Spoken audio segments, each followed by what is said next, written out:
मालेगाव तालुक्यातील माळमाथा भागातील गावांना किमान पिण्यासाठी गिरणा धरणातून गिरणा पांझण डावा कालव्याद्वारे पाण्याचं आवर्तन सोडण्यात यावं या मागणीसाठी आज शेतकऱ्यांसह छत्रपती शाहू महाराज ऊसतोड मुकादम व वाहतूकदार संघटना पदाधिकारी यांनी गिरणा धरणावर जाऊन पांझण डावा कालवा क्षेत्राची पाहणी करीत आवर्तनासाठी आंदोलन केलं।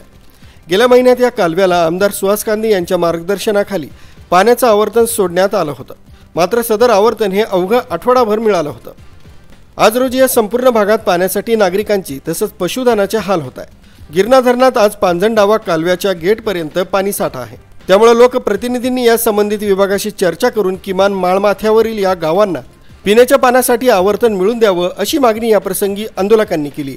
यावेळी उपस्थित शेतकरी तसंच संघटनेच्या पदाधिकाऱ्यांनी बोलताना खासदार भारती पवार, आमदार सुहास कांदे यांनी पाठपुरावा करून आवर्तन सोडावं अशी मागणी केली। पाण्याच्या संदर्भात ऊसतोड कामगाराचे अध्यक्ष गोविंद भाऊ बोराळे आणि उपाध्यक्ष ऊसतोड कामगार संघटनेचे आणि सगळे पदाधिकारी आणि शेतकरी सगळे जमलेले 7 गावांचे शेतकरी या ठिकाणी बोधग्याजवळ आम्ही सगळे शेतकरी आंदोलन करीत आहोत, तरी आम्हाला पाणी सोडावे ही विनंती करतोय।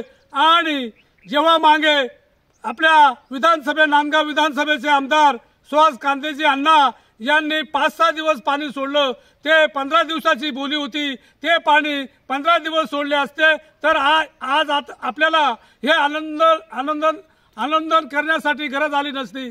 तरी मित्रांनो, आपल्या दिंडोरी मतदारसंघाचे भारतीताई पवार या राज्य आरोग्यमंत्री आहेत, त्यांनी सुद्धा या पाणी संदर्भात भाग घ्यावा आणि हे पाणी आमच्या 7 खेड्यांना त्वरित सोडण्याचे करावे ही विनंती करतो।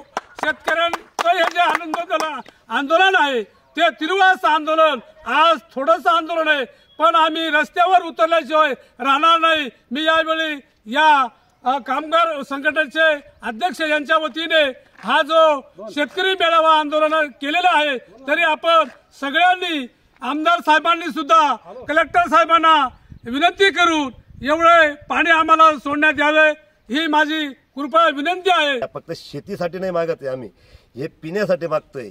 आज जर हे पाणी जर पिण्यासाठी जर सुटलं तर सर्वांचा पिण्याचा जो प्रश्न आहे, ढोरांचा असो किंवा माणसांचा असो की गाव पंचायतचा असो, हा प्रत्येक प्रश्न सुटणार आहे जागेवर।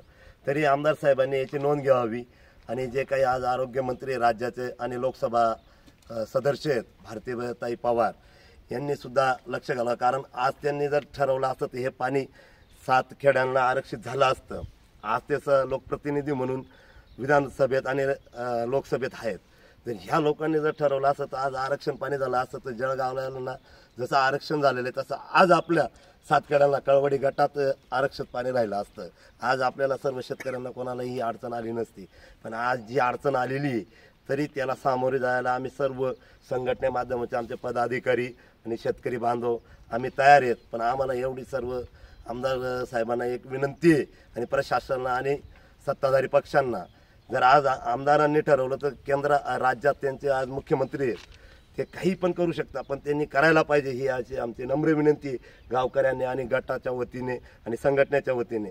जर नाही पाणी सुटलं 15-20 दिवसात तर आम्ही तीव्र आंदोलन छेडू आणि 100% रस्ता रोको आंदोलन करू।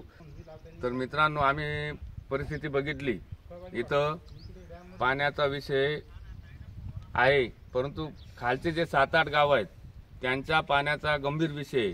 आम्ही गावात सुद्धा प्रत्येक गावात जाऊन तपासणी केली, पाहणी केली, तर शेतीसाठी ते लोक पाणी मागत नाही आहेत, त्यांच्या गुराढोरांसाठी किंवा पिण्यासाठी ते लोक पाणी मागत आहेत। तर स्थानिक प्रशासनाने किंवा आपल्या स्थानिक आमदारांनी याच्यात लक्ष घालून आपल्या मतदारसंघातील या 7 गावांना न्याय द्यावा एवढं आम्ही सांगतो।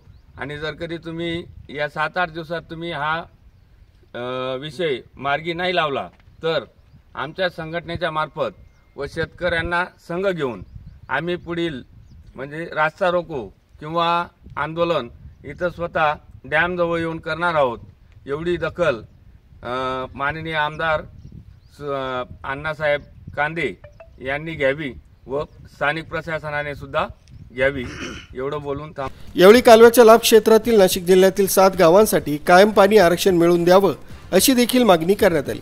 यावेळी छत्रपती शाहू महाराज ऊसतोड मुकादम तसंच वाहतूकदार संघटनेचे ज्ञानेश्वर देसले, गोविंदा बोराळे आदींसह पदाधिकाऱ्यांनी आंदोलक शेतकऱ्यांना मार्गदर्शन केलं। यावेळी संघटनेच्या पदाधिकाऱ्यांसह परिसरातील शेतकरी मोठ्या संख्येने उपस्थित होते। न्यूज ब्युरो कसमध्ये अपडेट, मालेगाव।